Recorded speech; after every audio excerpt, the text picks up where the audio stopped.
On behalf of the Anti-Cruelty Society, thank you very much for volunteering to work at 2012's Bark in the Park.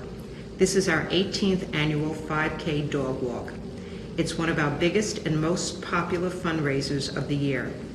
But we can only have this event with the help of folks like you, who are so generous with their time on the first Saturday of May each year.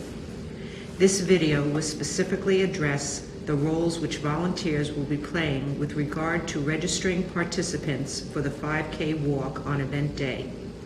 Before I get to that, let's spend a moment briefly introducing the Anti-Cruelty Society to those of you who are volunteering with us for the first time or may not know much about us. The Anti-Cruelty Society is the oldest and largest private animal welfare agency in Chicago.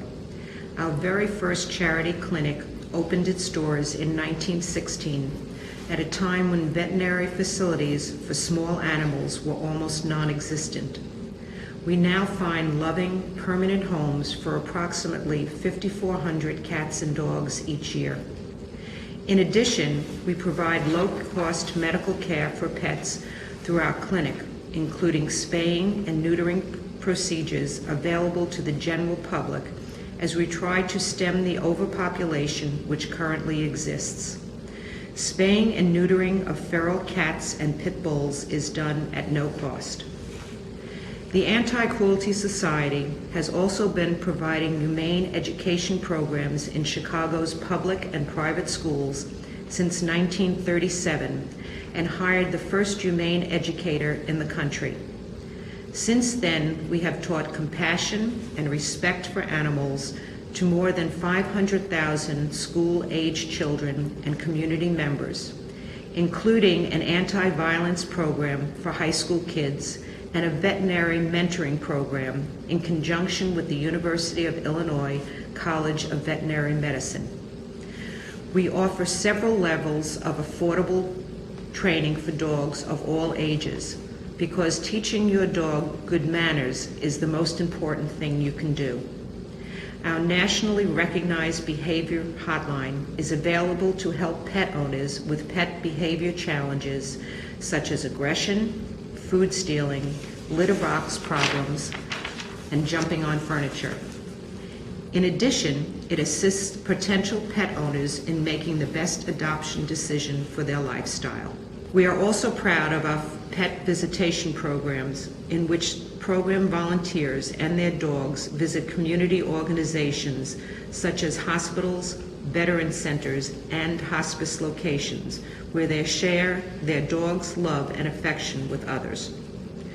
So here at the Anti-Cruelty Society, we are pursuing many approaches to improving the lives of animals and building a better community for all, hoping that our holistic approach will have a significant impact on addressing animal abuse and overpopulation.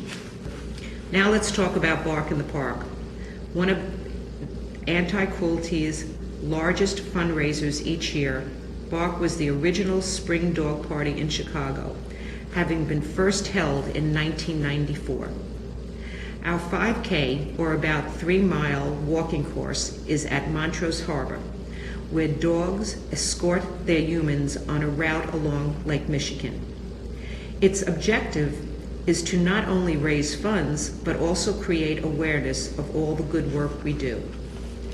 For the past several years, an average of approximately 2,700 dogs have taken part in our 5K walk. But the fun doesn't stop there. Dogs can participate in canine agility courses, dog massages, a nail clipping spa, tattoos, paw prints, and more.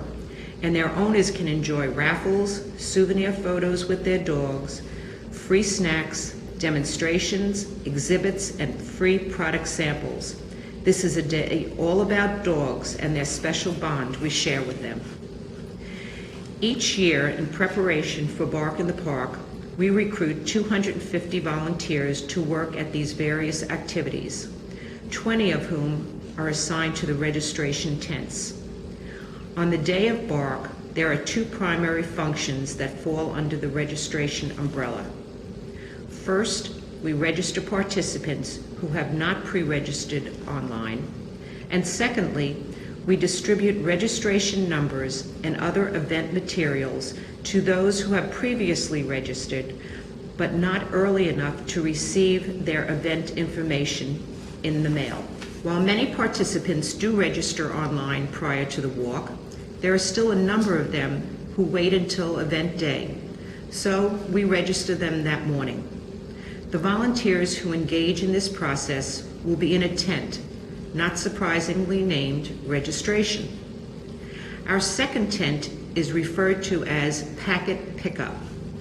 As the name implies, another group of volunteers provide participants who registered online after April 15th with registration numbers, event information, and any items already purchased online, such as doggy tees and bandanas. Okay, now you have an overview of the registration activity, so let's talk about the specific tasks which we are asking volunteers to perform. As I've said, in the registration tent, we will be processing people who need to register that morning.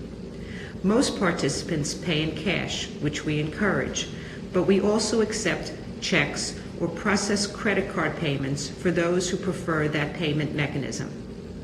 When checks are presented, you will have a stamp to imprint the Society's name on the check, so participants don't need to write it out. In order to further facilitate the registration process, we provide the necessary paperwork to people while they are waiting in line so they can complete it before reaching the registration tables. Then once there, the forms are ready to be processed. The volunteer responsible for doing so will want to ensure that all of the information has been provided and that the waiver is signed, a necessary requirement for participating in the day's activities. The completed forms are to be placed in boxes at each volunteer station, and the cash or checks deposited in a cash box given to each volunteer team. Once forms are completed and the payment is made, participants are handed registration numbers. At the registration, there will be boxes of safety pins available for participants to attach numbers to their shirts or jackets, so please remind them to take a few to do that. It is important that the numbers be prominently displayed because they signify that participants are registered to take part in all of the BARC events. When you finish with the registration process, please remind participants to pick up their T-shirts in the prize tent behind the registration tent before they leave BARC. In addition, pledge prizes for eligible participants can also be claimed there. Some participants like to do this before the walk and some wait until afterwards. Either way is fine. At the registration tent, event participants are organized into two sets of waiting lines. The first group is made up of people who are simply registering for the event that morning. Group number 2 will be signing up for the event and also turning in pledge money that they have raised. A pledge receipt must be completed and signed by the processing volunteer, acknowledging the amount of pledge funds received. Then participants can go to the prize tent to pick up the prize they are eligible for. While the majority of people raising pledges will have already registered online and turned in their pledges, there are always some who turn in their pledges when they register on the day of BARC. For people who have already registered and have additional pledges to turn in, they can either do that at the prize tent when they get their T-shirts or the registration tent, whichever is easier. I've referred several times to the registration form that must be completed for people in these two groups in order to participate in event activities. Now let's walk through them. The registration form is basically divided into several parts. The first part is person information. It's important that the participants fill out all the information, especially the T-shirt size. In the dog information section, please remind people that for the safety of all participants, we ask that there be only one dog per person. The most important part is signing the waiver. And if pledges are received, to fill in the amount on the lower part of the form. The other form is the receipt for pledges. Make sure that the registration rep signs the form and that the correct box is checked. At both registration and packet pickup tents, another group of volunteers is charged with ensuring that the lines remain orderly and that the traffic flow in front of the tables is maintained. They are called line monitors. They also distribute the registration forms that volunteers are asked to complete while they are waiting in line. It is extremely important that the line monitors, as well as the volunteers who are doing the actual processing, are both very familiar with the forms so that they can answer any questions which arise. While participants are waiting in line monitors are also asked to count any pledge money that they have raised and note the amount at the top right-hand side of the registration form. That way, after a quick look, the volunteer processing the participant can prepare a receipt. It is also the line monitor's responsibility to ensure that there is adequate space between the first person waiting in line and the table where the processing is taking place, so there can be a reasonable traffic flow for people walking from one end of the tent to the other. We divide participants who have registered online into two groups: those who have registered before April 15th and those who have received their registration numbers and general event information in the mail, and those who have registered more recently. Those registering more recently are referred to the packet pickup tent on the day of Bark in the Park to obtain their participant number, maps, and other general event information, as well as doggy tees or bandanas if they have been purchased online. At each volunteer station in the packet pickup tent, there will be a computer listing the names of participants who have already registered and the amount of pledges, if any, they have contributed.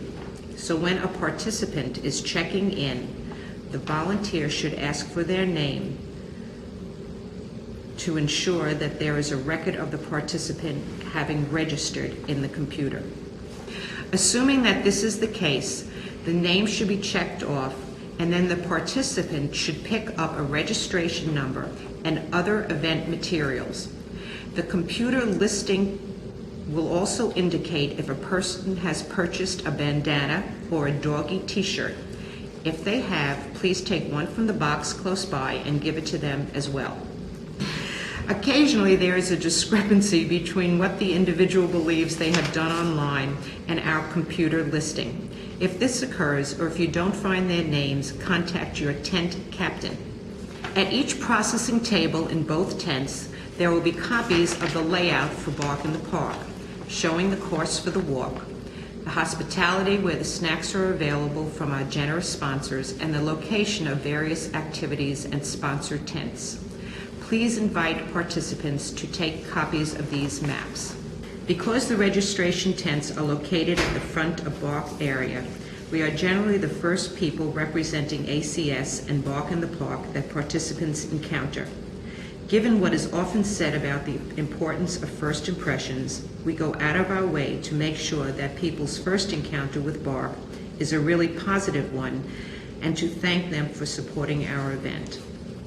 There are different registration fees depending upon whether you register online or on the day of the event. If the participant registers online, the fee is $35 for adults, but on event day it goes up to $40. You'll want to be prepared for people who may have gone online to read about the walk and remember the $35 number and are surprised to find out that on event day that it's $40. The fees for children 13 and older are $30 and $35 respectively. Children under 3 and dogs get to join the fun for free. A 50-50 raffle takes place at 11:30. If participants have purchased raffle tickets, they are included in the raffle and should listen for their name to be announced from the stage at 11:30 when the drawing will be held. However, they do not need to be present to win. As you know, weather in Chicago can be very changeable, and early May is no exception. Bark is held at Montrose Harbor each year, right on Lake Michigan. Some years it's been wet and cold with temperatures in the 40s, and other times we enjoy warm and sunny 70-degree mornings. You know which we hope for, but we need to prepare for cold, wet days if the forecast is at all threatening. The wind along the lake on damp days is incredibly penetrating. That, coupled with getting wet feet from all the time standing and walking on wet grass, can be bone-chilling. On cold, wet, windy days, the temperature along the lake can be 10 degrees colder than further inland. So when you hear the morning weather report, don't get fooled when they tell you the temperature at O'Hare. Pay attention to the weather by the lake. Many companies and organizations organize teams of people who represent them while they're participating in the walk at Bark. Those folks should be referred to the team check-in at customer service in the registration tent. See you at 6:30 a.m. on May 5th. Even though registration does not officially begin until 7, it is important to allow time to receive any last-minute instructions and ask questions so that you are well prepared to welcome our enthusiastic supporters who are early risers. There will be limited parking in the Montrose Harbor lot for $7. Money will be collected as you enter. The lot holds 427 cars and is on a first-come, first-park basis. There is also parking available at a second lot at Wilson and elsewhere around the site. Parking meters are in force. Thanks again for volunteering at registration this year. We hope it is a fun experience for you and that you'll want to come back again.